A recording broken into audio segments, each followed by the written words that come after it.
Hello అందరికీ welcome to Jyothi Shetty vlogs. ఏంటి morning ఎక్కడికి వెళ్ళిపోతుంది అనుకుంటున్నాను. ఇవాళ నా డే వ్లాగ్ చూపిద్దాం అనుకుంటున్నాను.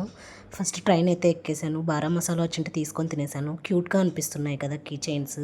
నాకు ఈ బ్లాక్ డాల్ కీ చైన్ అయితే చాలా నచ్చింది. సో బాగుంది కదా, మీకు నచ్చిందా? తర్వాత ట్రైన్ దిగేసి బస్ స్టాప్కి వచ్చేసి బస్ అయితే ఎక్కేసాను. ఫ్రీ బస్ అమలు చేసిన తర్వాత ఇదే నా ఫ్రీ బస్ ఫస్ట్ టైం అనమాట. ఇంటికి వచ్చేసాను. అమ్మ అన్నం బెండకాయ ఫ్రై చేసింది. తినేసి ఈవినింగ్ అమ్మ చేతి కాఫీ తాగేశాను. దాని తర్వాత అమ్మ స్నాక్స్కి ఇడ్లీ పిండి వడలు చేసేసింది. అవి కూడా తినేసాను. చాలా టేస్టీగా అనిపించాయి, చాలా క్రిస్పీగా వచ్చాయి అన్నమాట. ఇది ఆల్రెడీ పోస్ట్ చేశాను, ఒకసారి ట్రై చేసేయండి. తర్వాత అరగడానికి థమ్స్అప్ తాగేశాను. వినాయక చవితి సెలబ్రేషన్స్ అయితే అప్పుడే మా ఊర్లో స్టార్ట్ అయిపోయినాయి అనమాట. ఎంత బాగా సెలబ్రేట్ చేసుకుంటున్నారు కదా, చాలా ఎంజాయ్మెంట్గా అనిపించింది. సో నెక్స్ట్ బ్లాగ్స్లో వినాయక చవితివి పోస్ట్ చేద్దాం అనుకుంటున్నారు. ఏమంటారో కామెంట్ చేసేయండి. Subscribe. Bye bye. Love you all.